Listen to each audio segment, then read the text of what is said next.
Thank you very much indeed, Mr. Patopola, for those very kind and encouraging remarks. Now, ladies and gentlemen, it is my pleasure to invite the founder and head of this incredible project, Madam Triephornia Mpinganjira, to come and deliver the main speech. Thank you.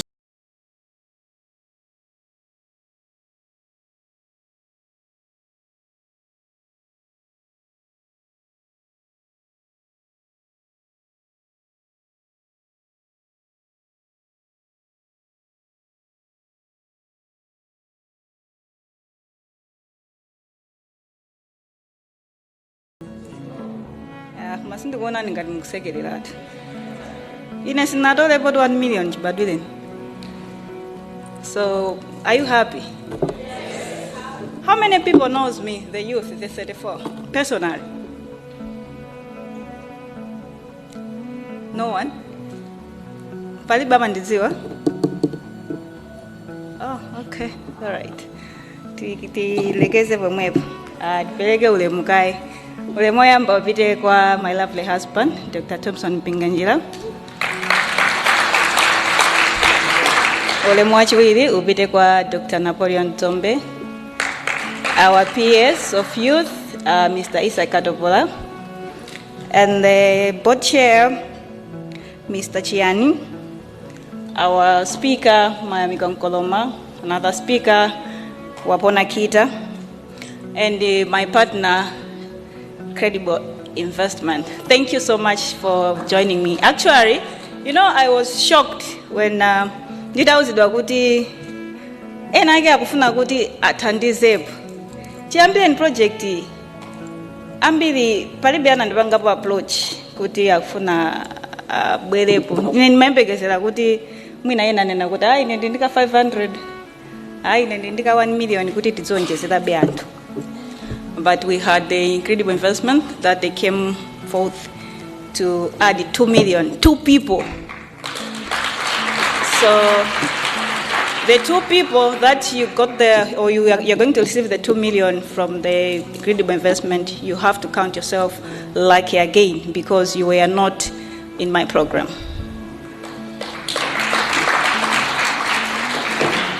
Zambiri zayankhulidwa kale. Ineyo ndingo nena ziwiri zitatu chifuka chokuti I'm so happy kuti titalandira ma applications thousands. We managed to get some people that today you are here, you are smiling, and you'll be able to go home with 1 million kwacha. Komano 1 million kwacha ndiya chani. Ma speakers ose amina yankhula pano anena kuti 1 million ukhoza kuyilandira lero.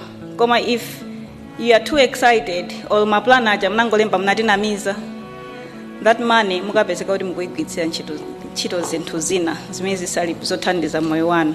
Aphanga dziko la Malawi ndilovutika. If simuzithandiza nokha palibe angabwere. Ndeko amene mwapeza mwayi wopatsidwa seed money. You know the color is green here. Green represents something that is grow because you simunayambire panokha mwapeza chinthu chokuti chili kale green tadzala kale. You just have mukatsirire mukachotse maudzu kuti mbewu imene mwanyamula lero plant iyi ikakule mawa muzathe kutenga ma plants ena ang'ono kwagayiranso anthu ena. Ndifuna ndiyankhuleko za social media. Where did you get this?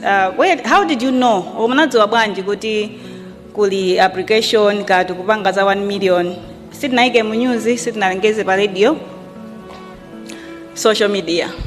That social media, let me tell you, it's taking people down, especially us, the youth. It can lead you into drugs. It can also improve your life. You have to choose what to follow every day.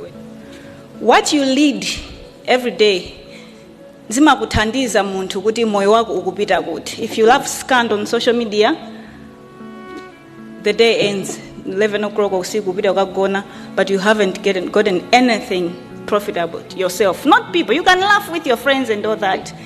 Koma nkhani ndiyo kuti tosefe timabwerera ku nyumba umakhala wekha kuchipinda. Sorry Linda. Ndipamene umayamba nokudziganizira kuti moyo wanga ukupita kuti. Tikakumana pagulu Miami Konkolomana nena anaonetsa mask. We all smile, is it? Koma tikapita tikabwerera mmakwathu aliyese amakhala ndi mavuto. Ena ukuti malira throughout the night. Ena ukuti mama uja mukadzuka mugenera kwasekerera be aneba. Now, ndrama imene mwalandirayi ine ndikanatha kuigwisa ntchito njira ina yake imene ndi koma naganiza kuti kodi 1 million kwa munthu amene ingathe kumpindulira ndipange bwanji kuti mwina ndipeze munthu amene project inapanga ija ndionena kuti tikanatha kungosankha anthu randomly. I have so much followers on my Facebook. I would have just picked my top fan. Koma that would have been a lie. Mina ndikanatsinamiza ndekha. Then nafuna kuti aliyense atengepo mbali. We have this guy amene apanga apply 247 times. Apanga mwayi subwera utangokhala kulibe zimenezo. Mmazuza ineyo kwathu nabadwa osauka ndiyene wewe ukuta iwe ukhala osauka. Choices. That guy wina anapanga apply 100 times, wina 150 chakuti matsika ndithu ma numbers ena 13 times and all that. And he was picked. Chifukwa chani? Tinaona kuti samagona. I was up. What time did I call you ways? I think around 3 a.m. today. Because so many things, we needed to finalize this, we needed to finalize that. Kuzipereka pachimene ukufuna kuti chichitike. And kuza na Dr. Napoleon Zombe kuti anagona pa stage. Enda atapita kumudzi atakafika ndi masefa aja. Anagwira ntchito day and night. Kuzipanga introduce what he's selling, trying to convince people, trying to convince customers. Then he made it. Tulo apanga ali makoma. Social media ijokozo kaba ni maja 3 hours, 4 hours. That matter, upita ulitu maskando groups or maskando pages, upita ukukaseka, kuti ma boss ladies akukokana. Upita kwakuti ukaseka kuti government akuti kaya kuti zatani kaya minister atana panga zimene zija. Sekani koma mukamaliza mudziganizire niyo panoka. Mukayuza social media ija mopitirira muyezo, mosaziganizira niyo kupindula kwanu kwa social media. Tizingokamba za umphawi. Ife ma youth ife ziko lili zitha. Tizikauti tukulowa pansi. Amene akukula azakhauti akumwalira sinangakula amamwalira. Komano ife azakhauti akutisira dziko losauka. Limene patoka sitizatha kulidzutsa. Koma panopa titakhala kuti talimbikira. Samangonyoza boma. Kodi inu government ingathandiza aliyese? Ndithu makolo athu akamabereka ana amamba afusa boma ndifuna ndi ana 7. You see? That means the responsibility ya wina aliyense utengapo mbali kwa mwana amene ali naye, kwa mwana amene wabereka. Ngati makolo sangathe, iweyo ukakula, udziyang'ane nkuzifunsa kuti ndikhoza kuyambira pati. The guy from Neno, the one ndani pacha, the name Peter, right? Ineyo mazifunsa apo kuti ndikanakhala Peter ayo, ndilibe manja, ndilibe miyendo. Ine ndikana mapanga business olonjera zimene akupangazo. Ndadzikayikira kwambiri kweza nomayima munsewu kupempha kuyimitsa pagalimoto achi for ndilibe manja, I can't do anything, ndilibe miyendo. Mwamuna kunyamula njwera akuumba njwera chifukwa chani? Payekha akufuna kuti apushe moyo wake, asunthe moyo wake. Ife ya Chinyamata tili ndi language ina yake kuti timayankhula timadandaula ndiye timanyoza kwambiri. Komano ukakafika pawekha uzifunse uyang'ana pa glass paja nkuzifunsa kuti ndikupita kuti. Kodi ine ndimafuna ndizathere pati. Basi that's it. And ukanena kuti ineyo ndikufuna ndikhale ichi ndi chimene chimachitika. I will not tell you much about my background, but I'll just say ukafuna mtima kuti uyambe business. Umayamba business ndipo imayenda adi. Chifukwa chakuti mtima wako ukufuna kuti uyambe business and ukufuna kuti upindule. I started my business, that was Nepali wina amene sagwira ntchito ali ndi nthawi. Amene my dear Zuja, I'm a bit of office every day. I have money, but I'm very busy. And the other person doesn't work and didn't tell me because of it. If you put these people together, the 3 of them, and okay, I'm going to put money. What my ideas are okay, these are the ideas for us to do business. I mean, I didn't tell you, okay, I will go. You understand? Then you share profits and all that. Apanga kumene mukupita ni 1 million zili ndinu. You understand?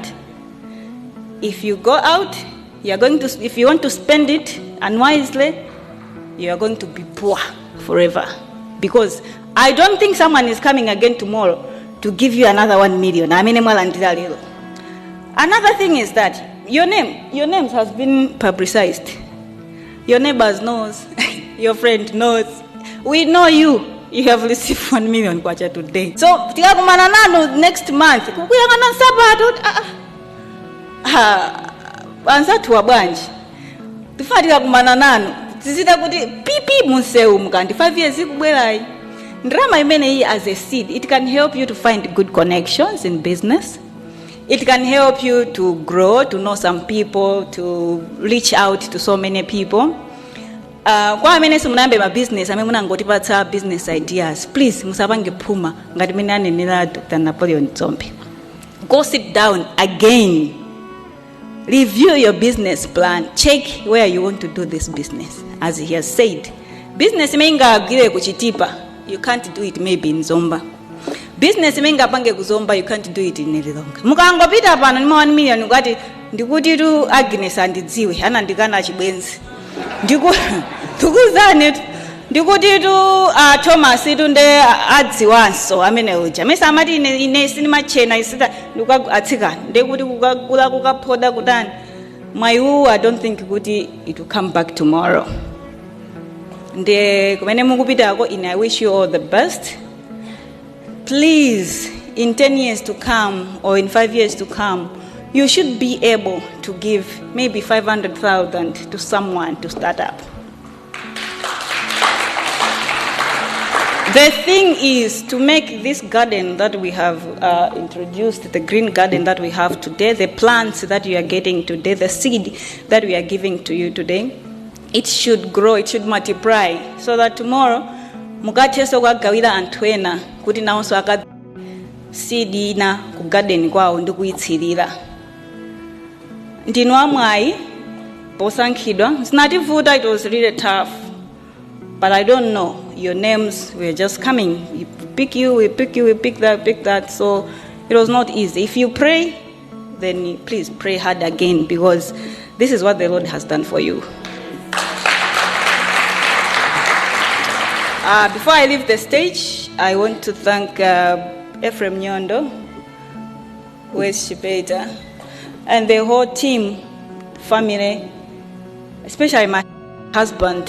He's been a great support. You know, sometimes I was a little stressed, like I don't know what I should do. It's just too much. But then he was there. It's not just the money, the money that he added, emotional support, that's what I'm talking about. The family, Honorable Tony Galante, the wife, the diplomats team, Mr. Mtalika, the GM, Mrs. Shitseko, Bishop Nobet, and who else can I recognize?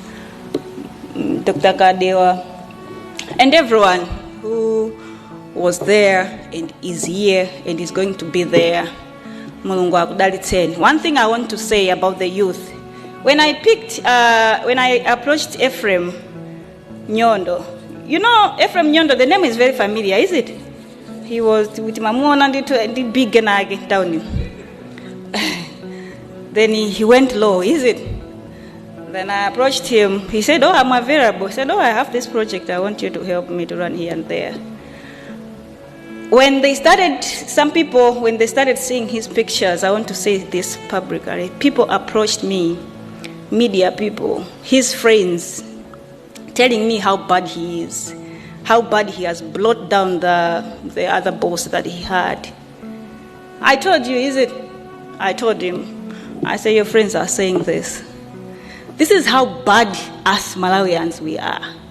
When we see someone doing better, it's either if itakunchito kuti kamutetsera ntchito tikakamba za background yake tikakamba chiti chonse choyipa chimene tikudziwa cha munthu amene kuti anchose ntchito tizivutikira limodzi. Then ndikukuuzani kuti tikamapanga zimene zichazo in secret, in heaven it's recorded. Then it comes back to you. If it's not you, your children. So let's be careful. Tikamafunira nanzathu zoyipa. Chifukwa tonsefe, we are all trying, waking up. Sometimes you seriously feel like sindingate lero ndinofoka ku business sindingapite nungopanga ma losses nungotani. So many times that we can give up. But when we look back where we are coming from, we say, oh no, look how far I've come from. Still go today. So don't give up in everything. If you want a break, break. If you want to cry, cry yourself. Cry until you finish. Then wipe your tears, bath, put on your clothes, smile, go out and continue your businesses. You understand? So to other thousands of people that you did not make it, we still have those business ideas. We'll keep them, and if God permits, we will go through them again and maybe try to pick some in some months to come or next year or what. We'll ask God to guide us. So have a lovely day, and I wish you all the best. Thank you.